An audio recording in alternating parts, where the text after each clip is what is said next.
எல்லாருக்கும் வணக்கம். இந்த வீடியோல திருச்சி-சிதம்பரம்க்கு இடையில நடந்துட்டு வர NH81 ரோடு ஒர்க்கோட கரண்ட் அப்டேட் என்ன அப்படிங்கறத பார்ப்போம். இதுல 3 டோல்கேட்டும் அமைக்கிறாங்க. அது எந்தெந்த ஊர்கள்ல அந்த டோல்கேட் அமையுது, சில டோல்கேட்டுக்கு இப்பவே மக்கள் எதிர்ப்பு தெரிவிக்கிறாங்க. இது எல்லாத்தையுமே இந்த வீடியோல பார்ப்போம். கடந்த 2 வருடமா கொரோனா காலகட்டத்திலையும் தமிழ்நாட்டில் வேற எந்த ப்ராஜெக்டோடையும் ரொம்ப ஸ்பீடாவே முடிஞ்சிருக்க ஒரு ப்ராஜெக்ட்னா இந்த NH81 ப்ராஜெக்ட் தான்.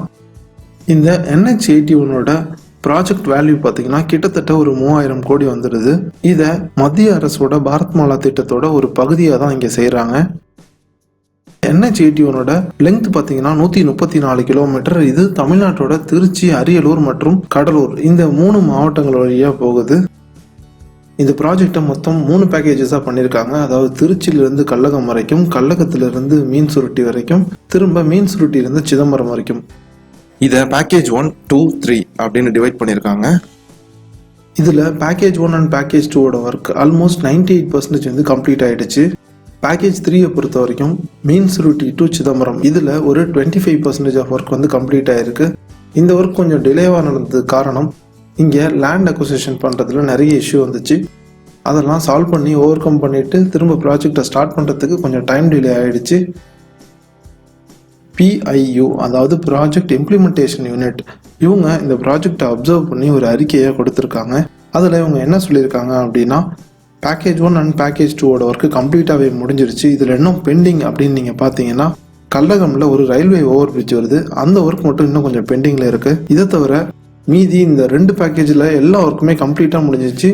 அண்ட் இந்த செக்ஷனில் ரோட் டிராஃபிக்கையும் இவங்க ஓப்பன் பண்ணியிருக்காங்க. இந்த NH81ஓட கன்ஸ்ட்ரக்ஷன் ஒர்க் எல்லாம் 2019 வருஷம் ஸ்டார்ட் பண்ணாங்க.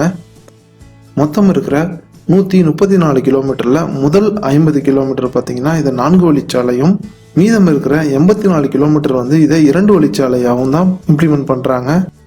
2019 ஸ்டார்ட் பண்ணி ஒரு வருஷத்துலேயே இந்த கொரோனா லாக்டவுனில் இந்த ஒர்க் வந்து மேஜராகவே அஃபெக்ட் ஆகிருந்தது. ஆனாலும் எக்ஸ்ட்ரா மேன் பவரை இவங்க இம்ப்ளிமெண்ட் பண்ணி அந்த ஒர்க்கெல்லாம் ஓவர் கம் பண்ணிட்டாங்க. ஸோ எங்கேயுமே இவங்க பெண்டிங் வைக்காமல் ஷெட்யூல் படி என்ன டைமில் இந்த ஒர்க்கை முடிக்கணுமோ கிட்டத்தட்ட அந்த டைம்லேயே இந்த பேக்கேஜ் 1 அண்ட் பேக்கேஜ் 2 ஒர்க்கை முடிச்சிட்டாங்க. ஆனால் பேக்கேஜ் 3 ஒர்க் நிறையவே டிலே ஆனிச்சு. அதுக்கு முக்கிய காரணம் லேண்ட் அக்விசிஷனில் நடந்த அந்த சில பிரச்சனைகள் தான். ஒரு வழியாக அந்த பிரச்சனைகள் எல்லாத்தையுமே சால்வ் பண்ணிட்டு இப்போ பேக்கேஜ் 3 ஒர்க்கும் ரொம்ப வேகமாகவே நடந்துகிட்டு இருக்கு. இது வரைக்கும் கிட்டத்தட்ட ஒரு 25% ஆஃப் ஒர்க் வந்து முடிஞ்சிடுச்சு. மீன்சுருட்டி டு சிதம்பரம் இந்த ரோடோட ஒர்க் வந்து ஆகஸ்ட் 2023 வருஷத்துல முடிக்கணும் அப்படின்னு இவங்க டார்கெட் வச்சிருக்காங்க. பைபாஸ் ரோடு ஒர்க்கை பொறுத்த வரைக்கும் வெள்ளனூர், புள்ளம்பாடி, மேலப்பழுவூர், கீழப்பழுவூர் இந்த ஊர்களை சுற்றி அமைக்கிற அந்த பைபாஸ் ஒர்க்கெல்லாம் கம்ப்ளீட்டாகவே முடிஞ்சிடுச்சு. அடுத்ததா டோல்கேட்ஸை பொறுத்த வரைக்கும் மொத்தம் 3 இடங்கள்ல அமைக்கிறாங்க. ஒவ்வொரு பேக்கேஜுக்கும் ஒரு இடத்துல டோல்கேட் வருது. பேக்கேஜ் 1 பொறுத்த வரைக்கும் கள்ளக்குடியிலையும், பேக்கேஜ் 2 பொறுத்த வரைக்கும் உடையார்பாளையம் பக்கத்தில் இருக்கிற மணகிதி அந்த ஊர்லையும், பேக்கேஜ் 3க்கான டோல்கேட் காட்டுமன்னார் கோவில்லையும் அமைக்கிறாங்க. இந்த 3 டோல்கேட்ல உடையார்பாளையம் பக்கத்தில் இருக்கிற அந்த மணகிதி டோல்கேட்டுக்கு இப்பவே எதிர்ப்பு கிளம்பிடுச்சு.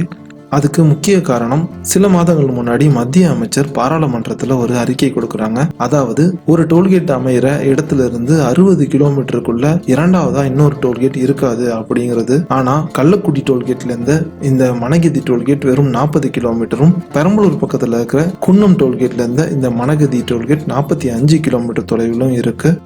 அதனால இந்த டோல்கேட்டை இந்த இடத்துல அமைக்க கூடாது அப்படின்னு இங்க உள்ள மக்கள் எதிர்ப்பு தெரிவிக்கிறாங்க. இது எந்த அளவுக்கு சாத்தியம் அப்படின்னு தெரியல. காரணம் NH81 3 பேக்கேஜா இவங்க இம்ப்ளிமெண்ட் பண்றாங்க. ஒவ்வொரு பேக்கேஜுக்கும் நிச்சயமா ஒரு டோல்கேட் அமைக்கணும் அப்படின்ற ரூல்ஸ் இருக்கு. அப்படி அமைச்சாதான் இதுல அவங்க இன்வெஸ்ட் பண்ண அமௌண்ட் அவங்க திரும்ப எடுக்க முடியும்.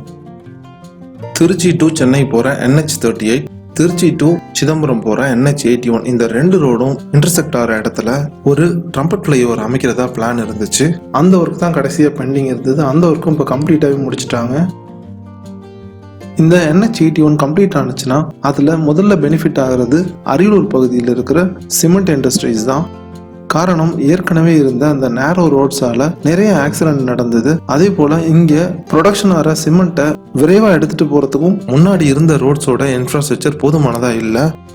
ஆனா இந்த NH81 வந்ததுக்கு அப்புறம் ரொம்ப குயிக்காவே அவங்களோட ப்ராடக்டை டிரான்ஸ்போர்ட் பண்ணிடலாம். இந்த NH81ல இருக்கிற பில்கிரிமேஜ் சென்டர்ஸ் எல்லாம் பார்த்தீங்கன்னா சிதம்பரம் நடராஜர் கோவில், கங்கை கொண்ட சோழபுரம் பிரகதீஸ்வரர் கோவில், சமயபுரம் மாரியம்மன் கோவில். அரியலூர் மாவட்டம் மற்றும் சிதம்பரம் சுற்றியுள்ள பகுதிகளில் இருந்து மேற்கு மாவட்டங்கள் போகிறதுக்கு இந்த சாலை ரொம்பவே பயனுள்ளதாக இருக்கும். இனி கோயம்புத்தூர், திருப்பூர், சேலம் போகணும்னா இந்த ரோடை பயன்படுத்தி ரொம்ப விரைவாகவே போயிடலாம். இந்த NH81 பொறுத்த வரைக்கும் தற்போது தான் இது தேசிய நெடுஞ்சாலையாக இருக்குது அப்படின்னு நம்ம குறிப்பிட்டு சொல்ல முடியாது. காரணம், சோழர்கள் காலத்திலிருந்து இது ஒரு பெருவழிப்பாதையாக தான் இருந்திருக்கு. அதாவது பூம்புகாரையும் தற்போதைய கொச்சின் அப்படின்னு நம்ம சொல்ற அந்த முசிறி பட்டினத்தையும் இணைக்கிற ஒரு மன்னர்கால தேசிய நெடுஞ்சாலையாவே இது இருந்திருக்கு. இந்த பாதையோட பழைய பெயர் என்னன்னு பார்த்தீங்கன்னா ராஜகேசரி பெருவழி. பெரும்பாலும் அப்போதைக்கு ஆற்றங்கரையை ஒட்டியே தான் இந்த மாதிரி பெருவழிகள் எல்லாமே அமைக்கப்பட்டிருக்கு. இப்போதைக்கு டோல்கேட்ஸ் வச்சு நம்ம வசூல் பண்ற மாதிரியே மன்னர்கள் காலத்திலையும் வணிகர்கள்ட்டையும் சரக்கு வாகனங்களுக்கும் இந்த பெருவழி பாதையை பயன்படுத்துறதுக்கு வரி வசூல் செஞ்சிருக்காங்க. இப்போ நம்ம போயிட்டு இருக்க இந்த ரோடு மீன்சுருட்டியிலிருந்து சிதம்பரம் போற அந்த ரோடு தான். இந்த ரோடோட ரெண்டு பக்கமுமே புளிய மரங்கள்லாம் நிறைஞ்சி பார்க்கவே ரொம்பவே கிரீனிஷா இருந்தது. இந்த மரங்கள் எல்லாம் வெட்டப்பட்டதை நம்ம ரொம்பவே சென்டிமெண்டலா எடுத்துட்டு போக வேண்டாம். காரணம், இந்த மரங்கள் எல்லாத்தையுமே நம்ம ஈஸியாவே ரீப்ளேஸ் பண்ணிடலாம். ஆனா இப்படி ஒரு ரோடு இன்ஃப்ராஸ்ட்ரக்சர் கிடைக்கிறது நமக்கு ரொம்பவே ரேர். முதல்ல இப்பதான் தேசிய நெடுஞ்சாலைகள்லாம் இந்த பகுதியில் வருது. இது இந்த பகுதியோட முன்னேற்றத்துக்கு ரொம்பவே உதவும். காவிரி டெல்டா பகுதிகளை முழுமைக்கும் எடுத்துக்கிட்டா கூட இந்த NH81 NH36 மட்டும்தான் முதல்ல இங்கே வர தேசிய நெடுஞ்சாலைகள். NH81 அதிக பெனிஃபிட் அடைய போகிறது அரியலூர் டிஸ்ட்ரிக்ட் தான். உங்களில் நிறைய பேருக்கே தெரிஞ்சிருக்கும், தமிழ்நாட்டில் மிகவும் பின்தங்கிய மாவட்டம் அப்படின்னா அது அரியலூர் மாவட்டம் தான். அதற்கு அடுத்ததான் பெரம்பலூர் மாவட்டம் இருக்கு. தமிழ்நாடு கவர்மெண்ட் ஏற்கனவே வெளியிட்டிருந்த நிறைய டேட்டால அரியலூர் அண்ட் பெரம்பலூர் ரொம்பவே பின்தங்கி இருக்கும். இது போல நிறைய NH ரோட்ஸ் இங்கே வரும்போது இந்த பகுதி மக்களோட வாழ்க்கை தரம் நிச்சயமா உயரும். மீன்சுருட்டி சிதம்பரம் செக்ஷன்ல ரோடு ஒர்க் பார்த்துக்கிட்டு இருக்க கம்பெனியோட நேம் சன்வே கன்ஸ்ட்ரக்ஷன். இதுக்கு முன்னாடி 5 கம்பெனிஸ் இந்த ரோடு ஒர்க் வேணாம் அப்படின்னு சொல்லிட்டு வெளியே போயிருந்தாங்க. அதுக்கு ரீசன், இங்க லேண்ட் அக்விசிஷன்ல நிறைய ப்ராப்ளம் இருந்தது.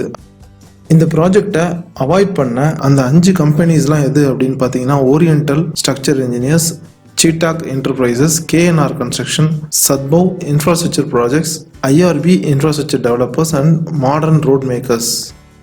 இந்த கம்பெனிஸ்லாம் நிறைய ப்ராப்ளத்தால் இவங்க வெளியே போயிட்டாங்க. ஆனால் இந்த ப்ராப்ளம் இருந்தாலும் பரவாயில்ல அப்படின்னு தான் இந்த சன்வே கன்ஸ்ட்ரக்ஷன் கம்பெனி இப்போ ஒர்க்கை பார்த்துக்கிட்டு இருக்காங்க. ரொம்பவே ஸ்பீடாகவும் ஒர்க் போயிட்டு இருக்கு.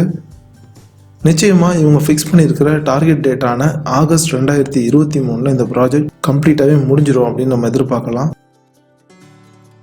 அடுத்த வீடியோவில் விழுப்புரம் நாகப்பட்டினம் இடையில அமைக்கிற அந்த NHோட ஒர்க்கை பற்றி பார்ப்போம். இந்த வீடியோ பார்த்த எல்லாருக்கும் நன்றி, வணக்கம்.